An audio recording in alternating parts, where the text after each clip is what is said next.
인간관계의 기본 규칙어 섹션 1에서 꿀을 먹으려면 벌집을 거듭 하지 마라.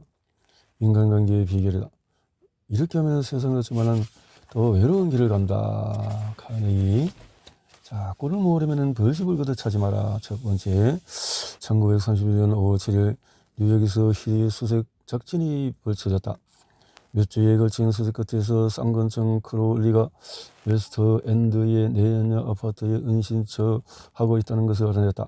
그는 술도 마시지 않고 담배도 피지 않았지만 사람을 죽인 살인범이었다. 150명의 경찰과 형사들이 옥상 탈출을 포기했다. 지붕에 구멍을 뚫어서 체류탄을 크로울리를 몰아내려 했다. 크로울리 경찰은 주변 빌딩에 사수들을 배치했고 1시간 이상 뉴욕의 고급 주택가는 총소리가 울려 퍼졌다. 크로울리는 두툼한 의자 뒤에 쭈그려 앉아서 계속해서 경찰을 향해서 총을 쐈다. 뉴욕 일가에서 이런 장면을 본 적이 없는 만 명은 흥분한 사람들이 그 싸움을 지켜보고 있었다.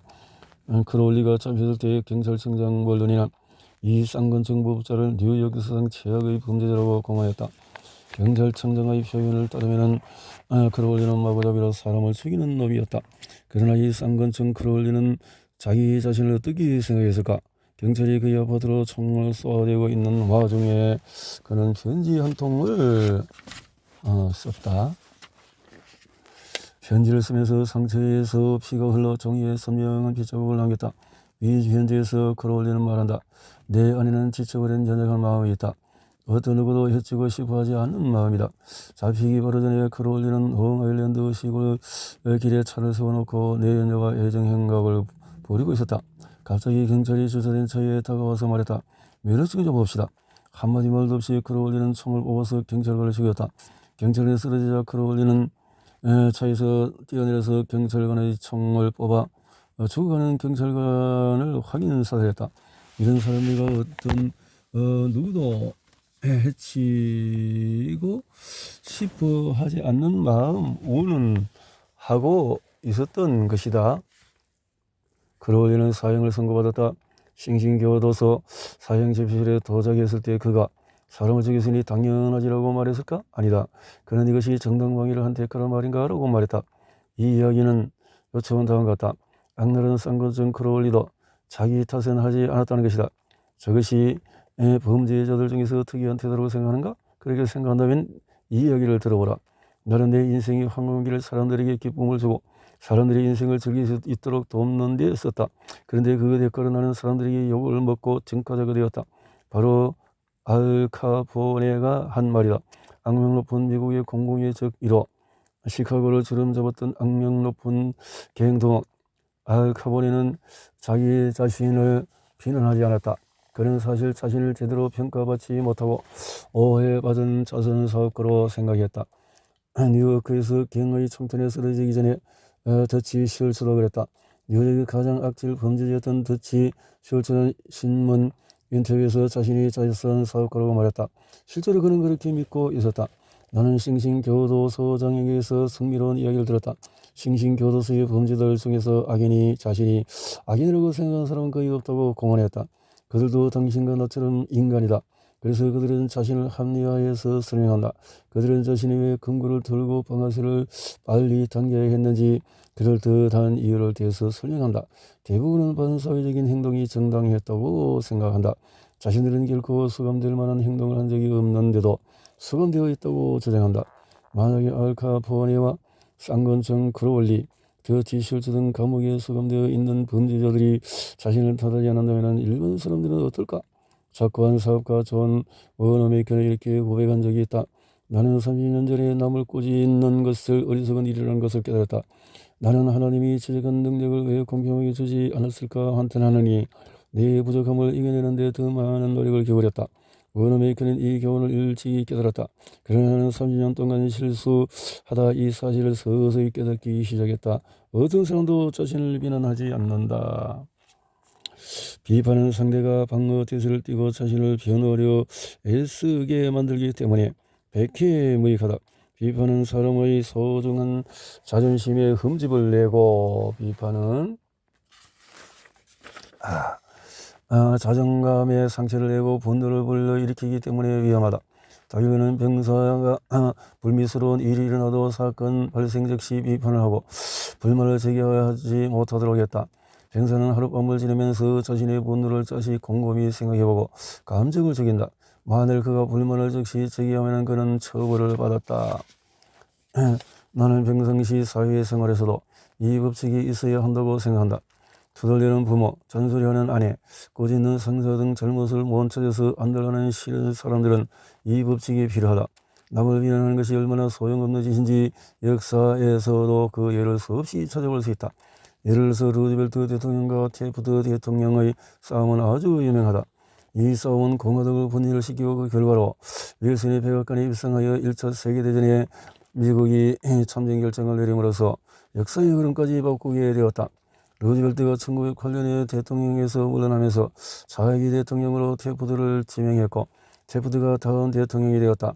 루즈벨트는 대통령직을 그만두면서 아프리카로 사냥 여행을 다녀왔다. 여행을 다녀온 후에 루즈벨트는 자기 대통령 후보 자리를 위하여 새 대통령의 지나친 보수주의를 공공연히 비난했다. 곧 이어진 선거에서 테프트 대통령과 그가 속한 공화당은 버몬트와 유타 단 2개 주에서만 의석을 확보하는 데 그쳤다. 이는 공화당 창당 이래의 최악의 실패였다. 루즈벨트는 참패거린이 테프트라고 비난했다 하지만 대통령이 자신의 잘못을 인정했을까? 물론 아니다. 눈물을 글썽이며 대통령은 이렇게 말했다. 그 상황에서는 그럴 수밖에 없었습니다. 누구의 탓일까? 루즈벨트일까? 테프트 대통령일까? 솔직히 알 수도 없고 알고 싶지도 않다. 내가 말하고자 하는 말은 루즈벨트가 아무리 테프트의 잘못을 지적해도 테프트가 자신의 잘못을 인정하도록 만들 수 없었다는 것이다. 루즈벨트의 공세는 테프트 대통령이 자신을 방어하는 데 급급하게 만들고 눈물을 글썽이며 그 상황에서는 그럴 수밖에 없었다라고 하는 말만 되풀이하게 할 뿐이었다. 또 다른 경우로 티포트 돔 유전 스캔들을 들여다보자. 이 사건은 오랫동안의 신문지상에 오르며 미국을 뒤흔들어 놓았다.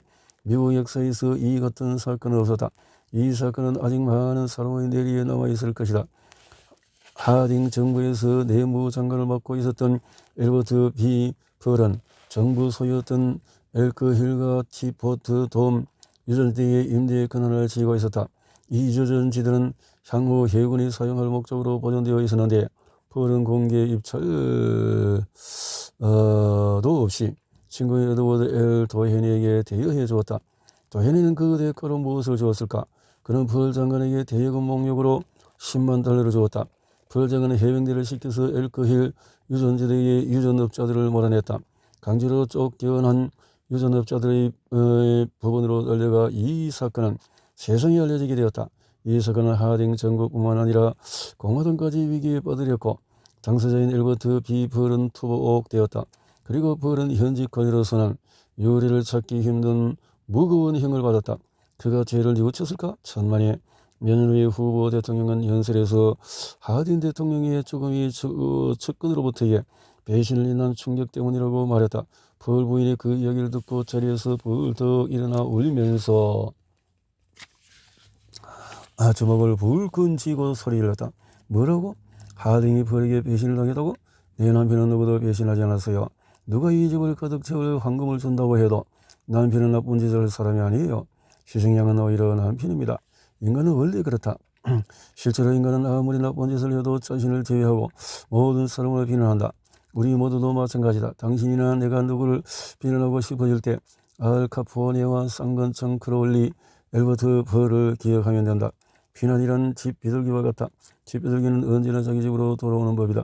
우리가 바로잡아 주려고 하거나 비난하려고 하는 사람은 아마도 자신을 정당화하고 우리를 비난하려 할 것이다. 아니면 테프트처럼 이렇게 말할 것이다. 그 상황에서는 그럴 수밖에 없었다. 1865년 4월 15일 토요일 아침에 링컨은 저격당한 포드 극장의 길 건너편에 있는 싸구려 여관의 침실에서 죽어오고 있었다. 침대는 가운데가 푹 꺼져 있었고 링컨에게는 짧아 그런 대각선으로 누워 있어야 했다. 로자 보네로의 유명한 그림 마시장의 싸구려 복사판이 벽에 걸려 있고 노란 빛을 뿌리는 가스 등이 깜빡거리고 있었다. 대통령의 임종을 지켜보면서 터텐든 국방장관이 말했다. 세상에서 인간 마음을 가장 잘 움직인 사람이 여기에 누워있다. 사람의 마음을 움직이는 데 있어서 링컨이 거둔 성공의 비결은 뭘까? 나는 10년 동안 링컨의 삶을 연구했고 우리는 모르는 링컨이라는 책을 저술하고 수정하는 데 3년의 시간을 들였기 때문에 링컨의 인간성과 가정사를 어느 것보다도 자세히 철저하게 연구했다. 나는 특히 그랬군요. 특히 링컨은 사람 다루는 법을 심층적으로 연구했다. 그도 남을 비판하기를 좋아했을까? 그렇다. 인디애나 주의 피전 크리크 밸리에서 살던 젊은 시절에 그는 다른 사람을 비난했을 뿐만 아니라 사람들을 조롱하는 편지나 시를 써서 길에 놓아두곤 했다. 이런 편지들로 평생 그에게 증오를 품은 사람도 있었다. 일리노이주 스프링필드에서 변호사를 개업한 후에도 반대편의 인사에 대한 비판을 신문조상에 기고하곤 했는데 이것이 지나쳐서 한 번은 큰 위기가 닥쳤다. 1842년 가을 링컨은 허세를 잘 부리고 시비 걸기를 좋아하는 아일랜드 출신 정치인 제임스 실즈를 조롱하는 익명의 톡을 스프링필드 저널지에 보냈다. 글이 신문에 실리자 사람들이 실즈를 비웃었다. 예민하고 자존심이 강한 실즈는 화가 머리끝까지 났다. 링컨의 편지를 쓴 것을 알아내서 그에게 달려가 결투를 신청했다. 링컨은 싸우고 싶지 않았지만 피할 방법이 없었다. 링컨은 무기를 선택했다. 팔이 잃었던 링컨은 기병대용 장검을 선택하고 사관학교 졸업생에게 개인 교습을 받았다. 그리고 약속한 날 그와 실즈가 미시시피 강 모래사장에서 만나 결투를 시작하는 순간 이 피인의 중지로 결투는 중지되었다. 그것은 링컨의 인생에서 가장 끔찍한 사건이었다. 그 사건으로 그는 사람을 대하는 방법에 있어 귀중한 교훈을 배우게 되었다. 그 후로 링컨은 남을 모욕하는 편지를 쓰지 않았고 남을 비웃지도 않았다. 이후로 어떤 일이 있어도 남을 비난하지 않았다. 그로부터 훨씬 뒤에 남북전쟁 당시에 링컨은 몇 번씩이나 포토맥 치고 의 전투사령관으로 새로운 장관을 임명하지 않으면 안 되었는데 메컨, 포브, 번사이드, 후크, 미드 같은 장관들이 참배를 거듭해 링컨은 참담한 마음을 감출 수 없었다. 온 국민이 무능한 장관을 맹렬히 비난했다. 하지만 링컨은 어느 누구에도 악의를 품지 말고 모두를 사랑하자는 마음으로 침묵을 지켰다. 그가 가장 좋아하는 문구는 남의 비판을 받고 싶지 않으면 남을 비판하지 말라였다. 링컨은 자기 부인과 다른 사람들이 남부 사람들을 나쁘게 이야기하면 이렇게 말했다. 그 사람들을 비난하지 마십시오. 우리도 같은 상황에 놓였다면 같은 행동을 취했을 것입니다. 사실 남을 비판할 일이 많은 사람이 있었다면 그것은 바로 링컨이었다. 예를 들어보자. 게티스버그 전투는 1863년 7월 1일 3일간 계속되고 있었다. 7월 4일 리 장군은 폭풍이 몰려오자 남쪽으로 후퇴하기 시작했다. 리 장군이 배배한 군대와 함께 포토맥에 도착했을 때 건널 수 없을 정도로 강물이 범람해 있었고 기세가 오른 폭군이 뒤에서 추격해오고 있었다. 그는 탈출할 곳이 없었다. 링컨의 생각에는 리 장군을 생방부서 전쟁을 끝낼 수 있는 하늘이 보내준 기회였다. 링컨은 미드 장군에게 작전 회의로 시간을 끌지 말고 즉시 리 장군을 공격하라는 지시를 내렸다.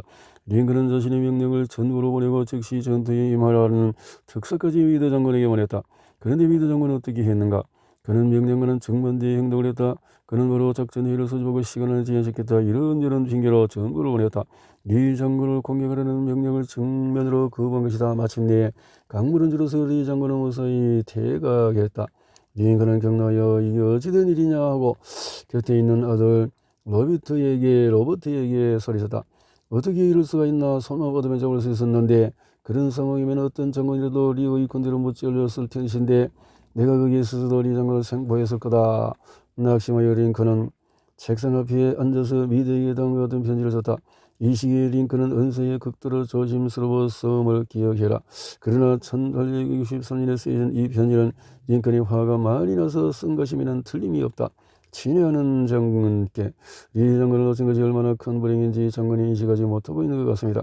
리 장군은 거의 다 잡은 것이 있는데 북군의 최근 승진을 보면 리 장군을 잡기만 했으면 전쟁이 끝났을 것입니다. 이 좋은 기회를 놓쳤으니 전쟁은 이제 언제 끝날지 알 수 없게 되었습니다. 장군은 지난 월요일에 공격을 효과적으로 하지 못했는데 남북은 진지에서는 어떻게 전투를 치를 수 있겠습니까?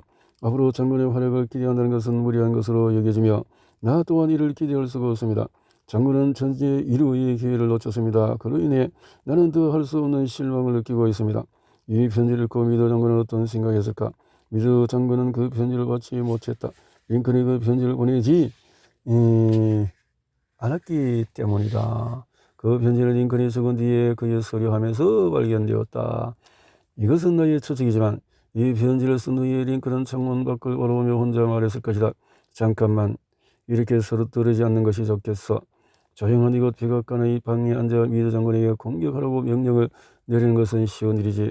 내가 게티스버그에서 실제로 가서 미드 장군이 지난주에 본 것과 같은 참성을 보고 부상자와 죽어가는 사람들의 비명소리를 들었다면 나도 공격할 마음이 생기지 않았을 거야. 미드 장군과 같은 소심한 성격이라면 나도 그랬을 거야. 이미 지난 일이야. 내가 편지를 보내면 내 마음은 누그러지겠지만 미드 장군은 자신을 정당화하려고 나를 비난하겠지. 이 편지를 읽으면 서운한 마음이 들어서 사령관직을 제대로 수행하지 못할 테고 그렇게 되면은 군은 떠날지도 몰라.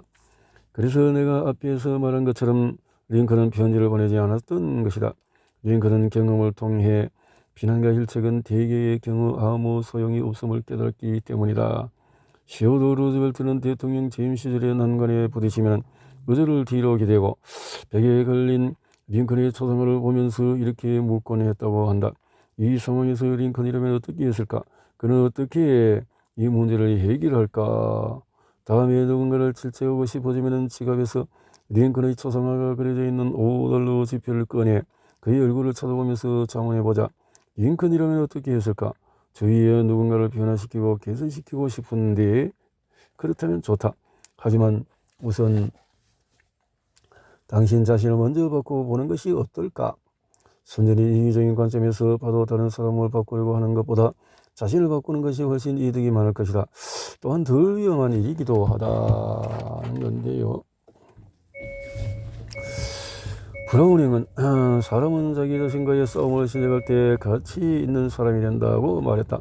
자신을 완성하는 데는 시간이 오래 걸릴지 모르지만 보람된 일이고 다른 사람에게 후원기를 하고자 할 때도 당당하게 할 수 있다. 공자는 내 집 앞이 더러운데 옆집 지붕에 눈 쌓인 것을 털하지 말라고 했다. 내가 젊었을 때 나는 다른 사람에게 깊은 인상을 주기 위해서 노력했다. 그러다가 한 번은 미국의 유명한 문학가인 리처드 하딩 데이비스에게 편지를 쓴 적이 있다. 그 당시에 나는 그 작가에 대한 잡지 기사를 준비하고 있었는데 데이비스에게 작가의 작업에 대한 글을 써달라고 부탁했다. 그 편지를 쓰기 전 몇 주 전에 지인으로 받은 편지의 말미에 쓰긴 했지만 읽어보지 않았음이라는 글귀가 마음에 들었다. 그 구절은 인상적이었다. 보낸 사람이 굉장히 바쁘고 거물급이라는 느낌이 들게 하는 문구였다. 나는 바쁜 것과는 거리가 멀었지만 리차드 하딩 데이비스에게 깊은 인상을 주고 싶어서 내 짧은 편지 말미에 쓰기는 원했지만 읽어보지는 않았음이라는 구절을 적었다. 데이비스는 답장을 쓰지는 않았지만 돌려보낸 편지 하나에 무리하기 짝이 없고 이라고 읽었었다. 내가 무리한 짓을 한 것은 사실이고 비난받아서 마땅하지만 나도 인간인지라 화가 났다. 어찌나 원망스럽던지 10년 후에 리처드 하딩 데이비스의 보고를 읽고 가장 처음 든 생각은 그에게서 그 당시 받은 상처였다. 누군가를 비난해서 그가 상처를 받았다면 그 상처는 쉽게 없어지지 않고 죽을 때까지 지속이 된다. 비판이 정당한 것은 중요한 것이 아니다. 사람을 대할 때 인간은 논리의 동물이 아니라는 것을 명심하자. 인간은 감정의 동물이며 더구나 편견에 가득 차 있고 자존심과 허영심에 의해서 움직인다는 사실을 알고 있어야 한다. 다른 사람을 비난하는 것은 위험한 불꽃이다. 그 불꽃은 자존심이라는 화약고를 건드려서 폭발하게 하기 쉽다. 폭발은 죽음을 재촉하기도 한다. 예를 들어서 레오나르도 우드 장군은 단명했는데 그에게 쏟아진 비판과 프랑스 절정에 참가하지 못하게 된 상처가 원인이 아니었나 싶다. 영국 문학을 풍성하게 한 훌륭한 소설가 토머스 하디도 신랄한 비판이 원인이 되어서 절필하게 된다. 영국의 시인 토머스 체터턴은 혹평을 받고 자살했다. 젊었을 때 사교적이지 않았던 벤자민 프랭클린은 후에 외교적인 소환과 능숙하게 사람을 대하는 기술로 프랑스 주재 미국 대사가 되었다. 그의 성공 비결은 뭘까? 나는 어떤 누구를 비난하지 않습니다. 사람들이 좋은 점만 얘기하지요 라고 그는 말한다. 어떤 바보로도 비판하고 욕하고 불평할 수 있다. 대부분의 바보가 그렇게 한다. 다른 사람을 이해하고 용서하는 것은 뛰어난 품성과 참을성을 가진 사람만이 할 수 있다. 위대한 사람의 위대함은 평범한 사람들을 대하는 태도에서 나타난다라고 칼라일은 말했다. 사람들을 비난하는 대신에 이해하려고 노력해보자. 사람들이 무슨 이유로 그런 행동을 하는지 이해하려고 노력해보자. 이것이 비판보다도 훨씬 더 유익하다. 또한 이해하려고 하면서 우리는 사람들을 공감하고 관용을 보일 수 있게 된다. 모든 것을 알게 되면 용서하게 된다. 하나님도 죽기 전에는 사람을 심판하지 않는다라고 존슨 박사가 말했다. 죽기 전에는 심판하지 않는다 라고.